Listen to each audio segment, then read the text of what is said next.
Exactly 2 months ago, I decided to turn my dinner table into a giant chia pet. Don't worry, this is my table, not my landlord. So I got 2 bowls of chia seeds, fluffed them up, and once they were like jelly, the journey began. I took the first bowl of chia and poured the entire thing onto the table, and then the second, and I started spreading it all around. I knew this was gonna take a while, but I also knew that in order for the ultimate dining experience to fully come to life, this was gonna take a bit of effort. The first few smears were chaotic, not gonna lie. I should have put something underneath these. And what I thought would be more than enough chia quickly dispersed into the table, and it was in that moment where I realized I ran into my first problem, because I knew I underestimated how much chia I was gonna need. I'm gonna need a lot more. So I ran to the grocery store, got 2 more huge bags of chia, and quickly got back to work. Okay, I got a lot more. This time I made a giant bowl of chia jelly, and as you can see, I was having a great time with my soon-to-be green dinner table. This is way more fun than I thought. All I needed now was a chia crown. But let's not get ahead of ourselves here, because there is a lot that went on and a lot that I need to tell you about what happened in this journey to eating dinner like a queen. We're making progress. Time started to pass. Too much This time. is so great. I didn't actually realize how long this would take at first. The best sensory experience ever. But now I was all in, and I had to stick to the trust the process mindset.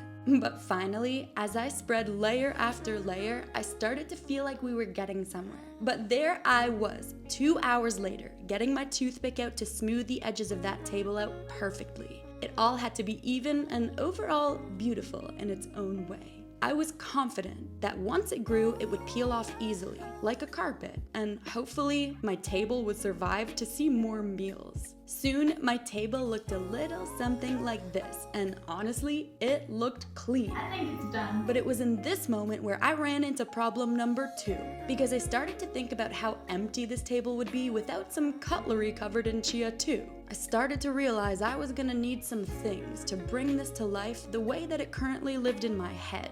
So to solve that problem, I got some cutlery and covered a fork and a butter knife in chia. Soon, it looked like this, and then I thought to myself, well, I'm gonna need to cook too. So I grabbed a steak knife and a spatula and covered those too.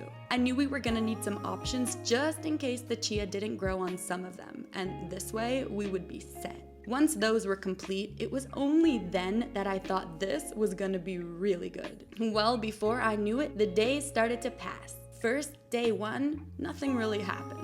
But by day 2, I started to notice the chia seeds turning white, a great sign. And by day 3, I noticed those white sprouts starting to turn green. And I realized this was all about to happen really fast. And that's kind of when it also hit me. I had an inner chef's vision that I really needed to bring to life, and the table and cutlery alone just weren't gonna cut it. I was gonna need a few other things. What was I gonna drink out of? How would I sip the drink? What was I gonna eat off of? How was I gonna make sure my breakfast didn't get all over my clothes? You know, it might get a little messy, more than it already has, if you know what I mean. Well, these are all the questions that pondered my mind. So to complete this vision, I got a little mug and a little straw, covered them with paper towel, and smeared a layer of chia on top of each until they looked like this. Then I got some paper towel and made more chia mixture and covered that with chia seeds. I knew that in order to stay clean during my evening eating dinner on the chia table, I would obviously need a bib, something like this.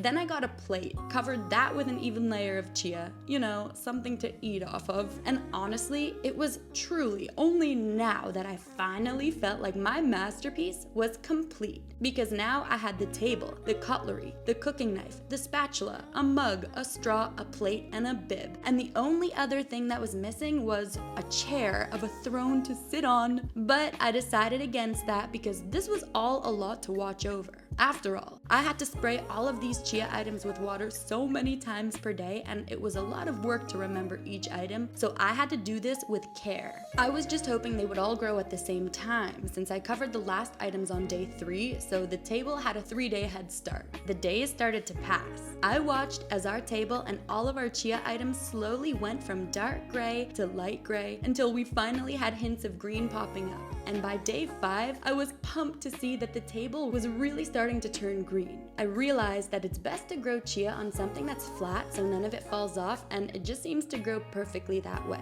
When day 6 and 7 finally rolled around, it was looking so rad. Everything was working out perfectly, other than having a place for me to eat. But I made it work. As you can see, chairs and a TV go a long way. By day 8 and 9, the table looked like this, and all of my other items looked like this, and I knew we only needed a couple more days of growth until we could eat a fantastic dinner. I can't believe it only took 10 days, but it was this day where I decided that everything was pretty much ready. Our plate looked like this, the mug and straw were looking amazing, my bib didn't turn out so well, and either did my spatula, but that's okay because my cutlery looked really good, especially this tiny little knife. And this is where I ran into problem number 3, because I realized that this table was way too beautiful to simply just eat on it. So I decided in that moment that in order to solve that problem, after I ate a beautiful and delicious breakfast, I was gonna turn my table into a miniature fairy garden. But let me not get ahead of myself here, because it was finally time to eat breakfast. My table was now a giant chia pet. And I don't know why, but I kept thinking that I wanted to invite Mr. Fantasy over to eat breakfast with me because I feel like he would really dig this experience. So I might have to do this again and call him. But I was so excited because after all this time waiting, it was finally time. I set the table, added my mug, my straw, my plate, my cutlery, and then I started making breakfast. On the menu for breakfast, I made a classic eggs and bacon feast with potato hash and some juice. I plated them up, made my way over to the table, wasn't even sure where I should sit, but finally, my chefed up experience was here. I sat down like a queen and realized that I really should have covered the chair in chia too, but it didn't matter because this was my moment. And it was one of the best moments I've ever experienced in life. It was the definition of chef's kiss. And I don't know why I never did this before. It was the best meal I ever had, and bite by bite as I finished up, I didn't want this experience to end. In fact, I knew this wasn't the end.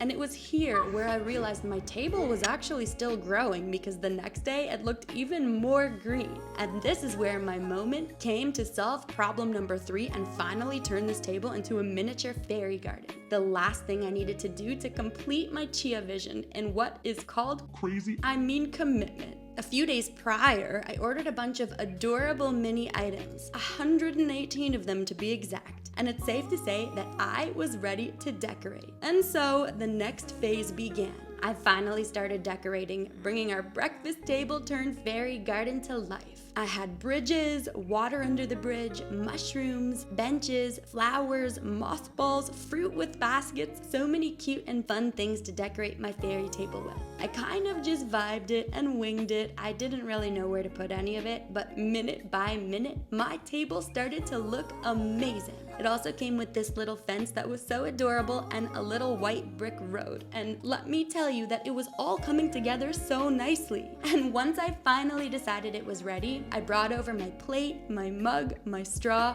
and I basically started to admire it. Because after almost 2 weeks of waiting, not only did I have the best, most unique breakfast of my life, but I basically became a fairy. How adorable is this? And trust me when I say that this was the best idea ever, other than having to water it like 6 times or more per day. But anywho, I kept it like this for a few days, and then I realized that the only other thing I needed to do was sadly clean up. The part I was actually most nervous for, because I wasn't sure if my table would make it or if I would have to buy a new one. Well, luckily, this thing peeled off like a carpet, just as I suspected, and my table did indeed survive to share more meals with me. In fact, it looked cleaner than before. And now, I no longer have to eat on a chair in front of the TV anymore, and I bet you can guess that the only thing that I'm thinking about now is what else do I have in my house that I can cover in chia seeds?